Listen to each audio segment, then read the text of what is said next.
What blew prisoners' minds about life outside after serving long sentences? My cellie was locked up for 20 years before he was in jail with me. He got locked up again for beating up somebody who was talking crap at a bus station. The guy he beat up was actually talking to someone else on a Bluetooth headset. About 10 years ago, I was unemployed and went to one of those employment centers looking for a job for the first time in a long time, which ended up basically being some sort of internet cafe where you use the computers to job search, create resumes, and other stuff. I sat down by an older gentleman who just stared into the screen with his hands in his lap. An employee came by and asked him if he needed help, to which he agreed and stated he had been incarcerated for about 30 years and had never used a computer. She sat down and told him to use the mouse to move the cursor to an icon, etc., etc. This dude gave the mouse a sharp jab with his finger like he was pushing an elevator button. That slid the mouse across the mousepad and onto the table. The look on the lady's face was priceless when she realized she had to teach this guy how to use a computer from ground fricking zero. She was puzzled where to even begin. My dad is a prison chaplain. One of his inmates had been in for about 30 years and got out last year. My dad got a call from him a few days later. "Chap, did you know they have toilets that flush themselves?" My mother just got released after a 15-year prison sentence. The weirdest thing to her is the cell phones. She thinks it's crazy that everyone is attached at the hip to their phones, and that you can look up anything in an instant. Also, gas prices. They definitely threw her for a loop. She offered to gas my vehicle up because I helped her run some errands. She didn't realize it was going to cost $50. She also thinks it's wild that my brothers and I can play games together and not be in the same house. The first time she called in and I told her I was playing Destiny 2 with my brothers, she thought they were actually in the living room with me. It still freaks her out that we live in different states and can play together. That one was posted in 2015 and is likely a result of equal parts the time locked away and the classic parents are confused by technology issue. Online games were still kind of a thing in the 90s and noughties. I was told this story by an ex-felon who had a cellmate that finally got released after 30-plus years in prison. He gave the guy his phone number because he knew that transitioning into the real world would be rough. He went on to say that he got a call from his cellmate at a grocery store in a corner, crying because the selection in the store was too much for him to handle. Mostly the different varieties of items, different brands have grown in the past 30-plus years. Also, the use of self-checkout machines can be confusing. I learned about this in Business 101 in college, that if you overwhelm your customer with too many options, it leads to lower sales. Sometimes that happens to me in a grocery store. Too many options, so I buy nothing. Like having a library of hundreds of Steam games, and after an hour of deciding and playing the first 5 minutes of a few, you play nothing and go back to Reddit. Saw a dude on the news who'd been in jail for like 50 or 60 years. He said the craziest thing was seeing all the crazy colored Gatorades. And he thought everyone was an FBI agent because of their earbuds. I remember working at McDonald's and having an ex-convict come in and being outraged at the prices. A Big Mac was twice the price he was used to. Not a felon, but I did have a lengthy phone call with an ex-con at work once where I went in circles trying to explain the concept of attachments to emails. I also had to explain that fax and email were separate things. What's she in for? You know how your mother always said, "I brought you into this world, I can take you out of it too"? Well, his mum tried it. Was at the corner store and some guy walks in with his buddy who was acting a little weird. He points to some Red Bull and asks, "What are those?" His buddy tells him, "They get you jacked, like amped up, get you going." His buddy left with like 5 of them. I'm assuming he just got out of lockup. It gave me a chuckle. I work with a lot of felons. One of them had been in prison for 38 years. He said everything is different. The cars are so different and quiet. Everyone is on their phones, and phones are weird. People have phones in their pockets. Vehicles definitely were a lot noisier in the older days, and street scenes were a bigger assault on your ears. I remember it from the early to mid-90s, and I've also seen archive footage from the 60s and 70s where it's slightly worse. 38 years presumably also means that he went from having never used a credit or debit card to a world where a lot of people don't carry cash and buy things online. I feel like long-term prison is actually a form of time travel. I went to rehab a few years ago, and one of the guys there with me just got out of prison after a 20-year sentence for being a huge crystal dealer. He said cell phones blew his mind, and he's so confused about gas pumps now because of the option to pay with cards at the pump and how different they look. Just wait until he sees one with a frickin' TV in it. I knew a guy who was in for around 15 years. I told him I like video games, and he was asking if I had a chance to play this or that game on PS2. I said I didn't, and he said I should get it. They weren't classics or anything, but sports games that came out at the time. In 2015, I met a guy who went into jail in 1997 and had just got out. The big thing he noticed was that there weren't many large groups of youth out and about like when he was a kid. He said the saddest thing he saw was going to the local park and seeing almost nobody there at 6 p.m. When he went in the 1990s, there were typically around 50 to 60 young people hanging out, skating around and socializing. He said people weren't out on their stoops socializing as much. He doesn't see nearly as many people out and about on Friday and Saturday nights. I suppose the way we socialize has changed so much since then. Back then, the only way you could socialize was by leaving your house and hanging out with your friends. Even doing nothing with friends was preferable to just hanging out inside. Today, people don't do that as much. This is also the biggest thing for me. Youth used to be absolutely everywhere and aren't really out as much. The thing you said about parks and stoops is so true. Parks used to be always filled with large groups of young people aged 16 to 28. And now they're all empty or near empty. I don't know the reason why they aren't out, but youth culture in general just doesn't seem to be there the way it was in the 1990s. A reason is probably because parents nowadays don't want their kids running around at night, especially in winter. They don't want their children out late and without a parent watching them. Whenever I used to go to the park, it would always be before tea or it would be a lunch event with friends. Now, a lot of people will hang out with friends at shopping centers or at home because there's more stuff to do there. We have our consoles, which can have up to 4 players, but usually there'll be more people, so people will swap after a match. Haha, not even close to as long, but I was in jail before, during, and after the 2016 election, and it was weird to see people slowly finding out that Trump had become president. The police didn't tell anyone who had won, and we had to wait for all the new inmates to come in. Most people thought they were lying when they said Trump won, especially people who had been in since before Obama. I was in for 3 days back in '99. Last meal before I went in, McRib. I got out and the McRib was gone. I went for 2 months. When I went in, everyone was playing PS3. Got mine stolen, and when I got out, everyone was playing PS4, and I had neither. Can you imagine trying to understand memes? That's a long ride, man. The problem is that now they're just one inside joke inside of another inside joke inside of another inside joke. If you weren't there from the beginning, it's hopeless. I keep picturing the scene from Shawshank Redemption where Brooks is released from prison after decades of incarceration. The world has changed so much that he's overwhelmed and doesn't last long on the outside. I can't imagine how hard it must be to acclimatize if you don't have good support. That scene was so sad. If I remember the quote correctly, didn't he say he was in there for 50 years, released in 1955, and going into prison in 1905? Coming out after 2 world wars, television, radio, cars, and everything.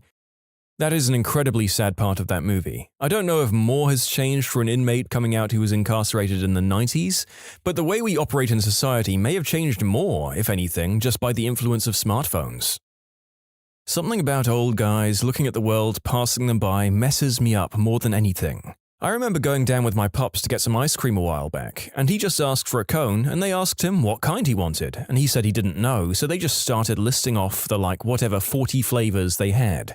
And he just had this tragic, confused look on his face, and I remember leaving with him, and he said to me, "I don't even understand ice cream anymore." That crap makes me sad for some reason. Life is fleeting. Time goes by so quickly. I'm 40 now. That number messed with me for a while when I hit my birthday in January. 20 doesn't seem that far away. What messes with me now is music. There are no more decades to me. 80s, 90s, 2000s, sure. Everything after that is a mishmash of stuff. Man, I just turned 40 2 months ago. I feel you. For me, it's technology. I was always on the cutting edge. I ran a BBS from middle school all through the 90s, was into the pirate underground scene, was always building PCs and overclocking, and became a software dev and knew everything cool on the internet. Now it's all Snapchat and Instagram on phones, and the apps are so poorly designed and hard to navigate. Not to mention, so many of them harvest your metadata and user info, so it's downright scary to install any app. And new tech comes out so quickly I don't even care about it anymore. It feels bad, man. A friend of my dad's just got released a while back. He was in for about 8 years, and the other day he was talking to my dad about how vaping is so healthy for you, and he has individual ringtones for each of his contacts. He's hilarious, but we don't mention anything about how behind he is. It's not as extreme an amount of time as others, but you can still tell he's adapting. Wait, is it weird to have individual ringtones for people? Well, I'm an old young person, apparently. You can submit your own stories to be featured here on the channel. The story submission link is in the description below. And if you want to listen to some vibey music in the background, check out Easy Mode, also linked below, and subscribe. I used to work in prison. I recall a lifer going out for the day and being mind-blown by ATMs and the moving conveyor belts at the supermarkets. Yeah, they probably don't know what Reddit is. To be fair, I don't exactly know what Reddit is either. No one can be told what Reddit is, you have to see it for yourself. My best friend just got out in January after 12 years. He can't handle the awesomeness of Netflix, also booking stuff online. I'm still teaching him Amazon. Oh, and you pick your seat at the movie theater. I'm not really over that yet either. He loves that YouTube now has a video for everything. You want to fix your golf swing? There's a video. Want to properly cut up a papaya or tie a certain kind of fly fishing lure? There's a video. Obviously, smartphones and whatnot have been a big difference, but the big difference to me is simply that I rarely see kids outside. Anyone who remembers the 80s and 90s remembers that past 5 p.m. there were groups of youth aging 16 to 28 literally roaming everywhere. I mean, just huge groups of youth standing around at corners, drinking and smoking. The parks were filled with them doing substances and whatnot, and after 9 p.m. blocks were basically overrun with youths. Parties were everywhere. Even the losers had zero trouble finding some crazy party to go to. I've been out for a while and I traveled all over the States. The one universal change I will say is that I rarely see that kind of youth culture anywhere anymore. I'm not sure if there are just 3/4 less kids or if the kids are just all inside now. Youth culture used to be in your face constantly. People used to stand on the street corners with boom boxes and have breakdance competitions, with plenty of substances passed around. I haven't seen anything remotely similar to that. Another thing is crime. Crime used to be everywhere. Even normal, well-to-do people knew about and were often even slightly engaged in some form of crime. They often had siblings that were into crime, or they knew neighbors who were into it. If you ever wanted anything extra done that was illegal, there was always guys you could go to. There was your normal life, then there was your sort of underground life. Almost everyone had one or knew plenty of people that were into it. I remember as a youth, me and my friends used to sell Lucy cigarettes and transport stolen goods from store to store for this seedy Italian guy on our block. In my early 20s, we used to help find guys to pay off landlords to let us throw parties on their rooftops. Everyone did this sort of stuff. That was considered kind of normal youth stuff back then. Today, that would seem like something only a serious criminal would do. Even our parents had their dealings with shady characters. Those are really the two biggest changes I've noticed anyway. The looks people give you when you say, "I only have cash." Not me, but a friend's older brother was in prison for 8 years from 2003 to 2011. He was most shocked about how movies had changed and how much detail they had now. Also, was shocked about computers. I met a guy who'd been in since the 90s and he kinda dressed and styled like Vanilla Ice when he got out. I think his dad still had all his clothes. I only served a couple of months back in 2015. I was released alongside a man who was in between 20 to 25 years. I forget exactly, but it was a lot. All of the people in my program were in great spirits after only being in for a couple of months. We had our girlfriends picking us up, talking about our plans, just bullcrapping around. This guy looked scared. As I wanted to leave every single one of my possessions behind, this guy had everything with him. A TV that still has the RCA connection, a CD player, all his clothes, some food, and a couple of shoes. He knew he was in for a shock. I have an employee who served 11 years. Coming back to real life is hard for these dudes. He won't go into a convenience store if it's too crowded. He can't handle himself around proper people because he's too desocialized. Oof. Not to devalue this man's clear trauma, but I know at least a few people who feel like that generally, especially post-pandemic. If a prison can turn a regular, functional person to that level of anxiety, you've got to feel sorry for them. My brother is in now, incarcerated in November 2017, and won't get out until 2031 unless a miracle happens. I can't imagine what kind of world he'll be rejoining. I wish there was a feature on Reddit to bring me back to this thread once there were some more answers in a few years. It sounds like a good topic.